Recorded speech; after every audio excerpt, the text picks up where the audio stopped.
Hey, good evening, everybody. This is Marcel Irnie, IrnieracingNews. We got some updates going on with Russia, Ukraine, in terms of a little bit of a battleground inside the Russian border of Belgorod. As you can see in the sign here, Belgorod. And there's a lot of news going around, a lot of speculation. So let's take a look at this article and then we'll look at the video footage. So the Russian cleanup operation after raid on Belgorod from Ukraine. The Liberty of Russia Legion and Russian Volunteer Corps said to be involved in cross-border incursion in Russian Belgorod region. Moscow forces are continuing to engage in operations against cross-border raiders, described alternatively as either armed Russian opposition groups or Ukrainian saboteurs who entered Russia from Ukraine in one of the most daring attacks on Russian territory since the Kremlin's war on Kiev began 15 months ago. The governor of Russia's Belgorod region, Mr. Gladkov, said on Tuesday that a counter-terrorism operation was continuing against what he had earlier described as a Ukrainian sabotage group, which had entered Russian territory in the Gravoron district bordering Ukraine. The governor told residents who fled the Gravoron that it was not possible to return yet to their homes.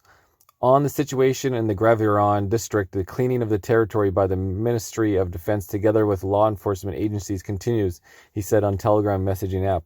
One woman has been killed and 2 people wounded, but Russian forces have been unable to reach them, he added. Ukrainian news broadcaster, Hrom Dutsky, citing Ukrainian military intelligence sources, said on Monday that 2 armed Russian opposition groups, the Liberty of Russia Legion and the Russian Volunteer Corps, consisting of Russian citizens, were responsible for the attack on the Belgorod region.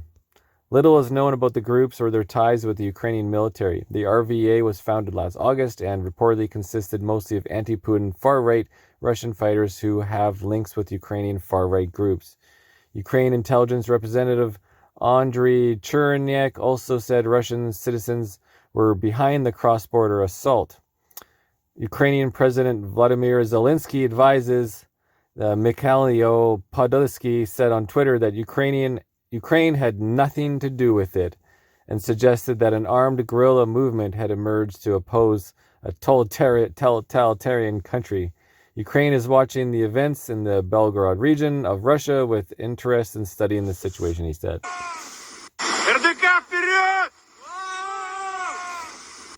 Okay, so I came across this earlier as I was doing my research. The vehicles they are driving are made in the USA. The America's MRAPs and HMMWVs that have been recently transferred to Ukraine. So this war monitor on Twitter says, if you're going to invade Russia pretending to be some Russian group not cooperating with Ukraine, at least don't use American MRAPs and Humvees that have been recently transferred to Ukraine. Yeah, and so here is some little footage of those. Hard to see from here, though.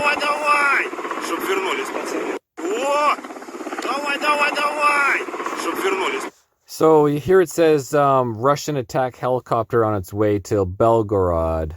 This could be quite the escalation, guys, and certainly a distraction. If you don't know, the war, the 15-month battle, the big battle has finally ended with the Russians victorious. Russia wins major victory in Bakhmut. The eastern city of Bakhmut is now known by the Russian name Artyomsk. I'm just destroyed that, but that's okay. Artyomovsk is the new name after Russia claimed that it has taken full control of the battleground city. The Russians say they've taken Bakhmut. I think no. But you have to understand that there is nothing. They destroyed everything. There are no buildings.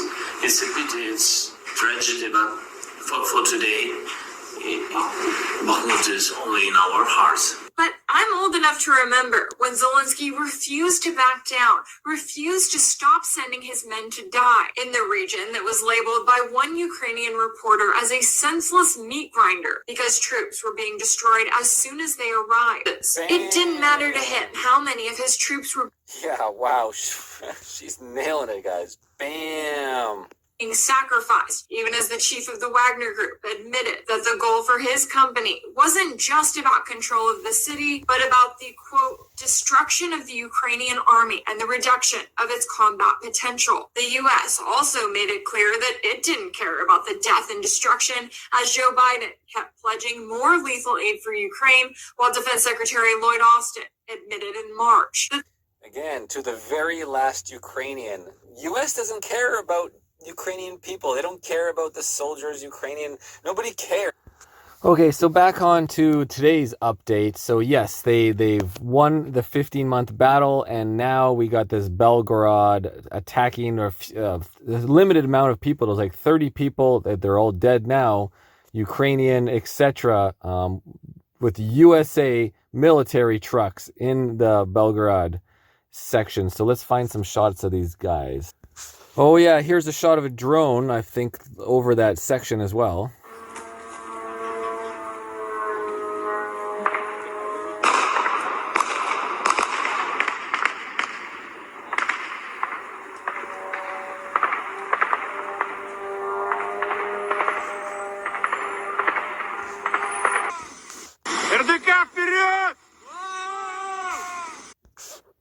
Made very clear to the Ukrainians that we don't enable or encourage attacks outside Ukrainians' borders. But I do think it's important to take a step back and remind everyone and remind the world that, of course, it is Russia that launched this war. It's Russia that continues to launch attacks on civilians in Ukraine. It's Russia that's targeted schools and hospitals and civilian infrastructure. So that's what Ukraine is fucking hitting the schools. We've seen it all. Thank you very much. Up to Ukraine to decide how they want to conduct their military operations, but it is Russia that has been the aggressor in this war. Okay, here's a little shot. I'm still looking for the video footage that I've seen before. But with some soldiers in the town.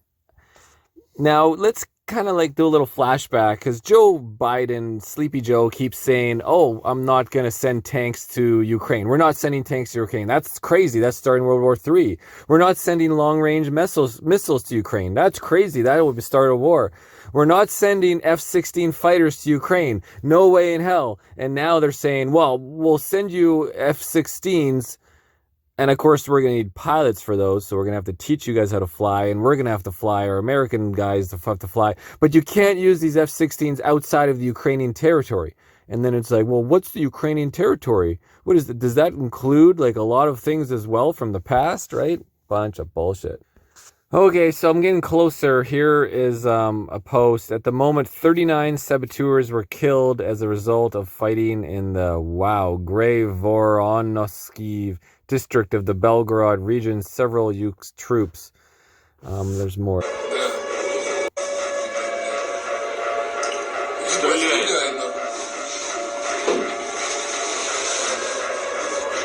Yeah, so I found this video footage before, but I'm looking for the full shot. This is only just a little clip of it, but yeah, it's hard to tell what's really going on.